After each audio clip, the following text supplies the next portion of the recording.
السلام عليكم. راح أتكلم بدقائق بسيطة من برنامج داخل الصندوق وما يخص فشل التطبيع العربي مع نظام الأسد.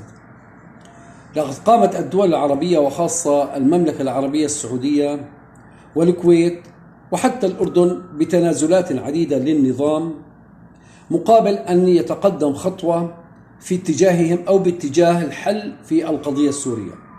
لكن النظام نعلم أنه لا يمتلك قراره بيده، فالقرار الأمني والقرار الاقتصادي بيد إيران، والقرار العسكري أو ما يسمى قرار الحرب والسلم بيد روسيا، وبالتالي هو منزوع الأظافر ولا يمتلك من أمره شيء، وإنما عصابته وحاشيته تتملك الأموال وتصرفها كيف شاء من خلال تهريب البنتاغون، وكذلك من خلال الأتوات التي تفرض على السوريين في الداخل ومن زار سوريا لاحقا. وبالتالي فشل هذه العمليات التطبيع كان السبب الأساسي فيها هو نظام الأسد وليس غيره. تقدمت الدول العربية خطوات عديدة، وكان المفترض أن يتم التقدم خطوة بمقابل خطوة، لكن النظام لم يتقدم إطلاقا بخطوته، وإنما تعنت وحاول بشتى الوسائل، وخاصة في موضوع المعتقلين وفي موضوع تهريب البنتاغون. لذلك نرى أن زيادة كميات تهريب البنتاغون إلى الخليج العربي قد قامت بزيادة وبأساليب متعددة. هذه ناحية. الناحية الثانية بموضوع الإفراج عن المعتقلين، لقد أفرج عن 180 معتقل فقط من مئات الألوف من المعتقلين في سجونه وممن قام بتصفيتهم. إذن المتسبب الوحيد في هذا الموضوع وفي الحرب التي قامت هو النظام أساسا، وبالتالي من قام بالتخريب لا يمكن أن يقوم بالإصلاح.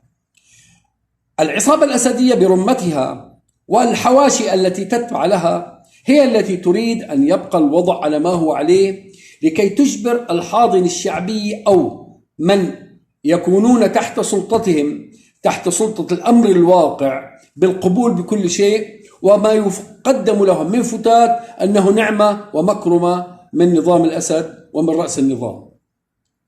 نحن الآن في القرن 21 وتكاد الكهرباء أن تأتي إلى البيوت، وتكاد المياه أن تصل إلى تلك البيوت، حتى أننا سمعنا أن بعض الأشخاص يبقون شهر وأكثر لا يتحممون ولا يدخلون الحمام نتيجة عدم وجود المياه.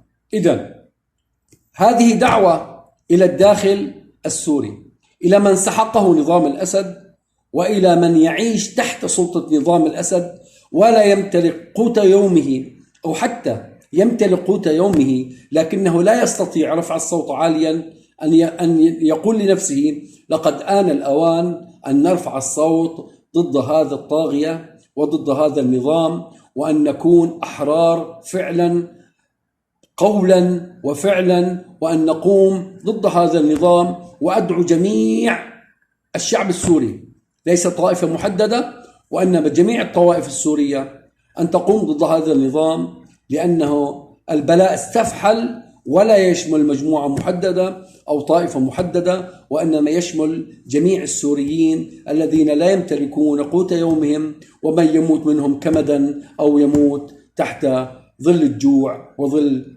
إطعام أولاده، ومستشفيات التي تبلغ من المبالغ العالية والتي لا يستطيعون إجراء فيها العمليات، وأسعار الدواء المرتفعة وكل شيء. إذن آن الأوان لأن ينتفض الشعب السوري برمته من أقصاه إلى أقصاه ضد هذا الطاغية وضد هذا النظام برمته، لا أن تقوم جهة محددة وطائفة محددة فقط ضد هذا النظام. شكرا لكم، آمل أن تكون هذه الدعوة للجميع. تحياتي لكم.